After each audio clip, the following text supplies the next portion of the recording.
ومن دعاء ومن حب خالص من الصغير والكبير والعالم والجاهل.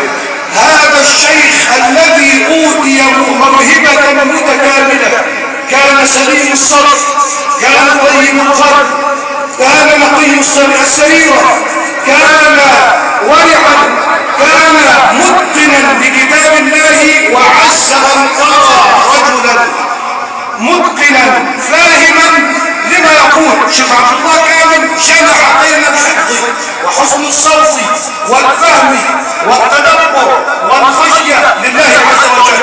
والقرآن كلهم على رأسه، لكن عز أن ترى مثل الشيخ عبد الله كامل الذي لم تعرضه الفيوم إلا أنشأه ولم يعرضه العالم الإسلامي. وعزاؤنا جميعا فيك يا شيخ عبد الله كامل أننا قد استودعناك في رحمة الله، وإنا جميعا على يقين أن الله تعالى أحبك كما أحببت. شيخ عبد الله كامل يا أخوانا رجل أحب الله فأحبه الله فتوفاه كما كان يحب.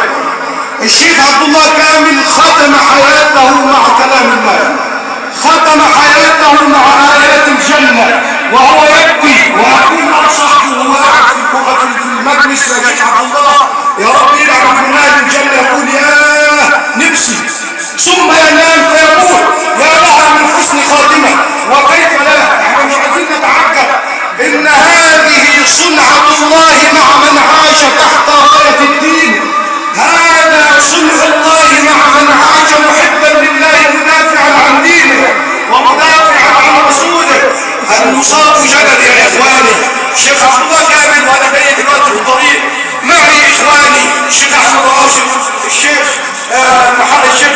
عبد الرحمن صبحي، الشيخ احمد مسامة وغيرهم من المئات بل الالوف المؤلفه.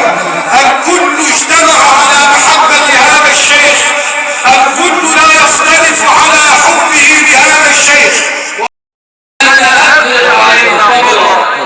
وقال في آخر سورة آل عمران يا أيها الذين آمنوا اصبروا وصابروا ورابطوا واتقوا الله لعلكم تفلحون.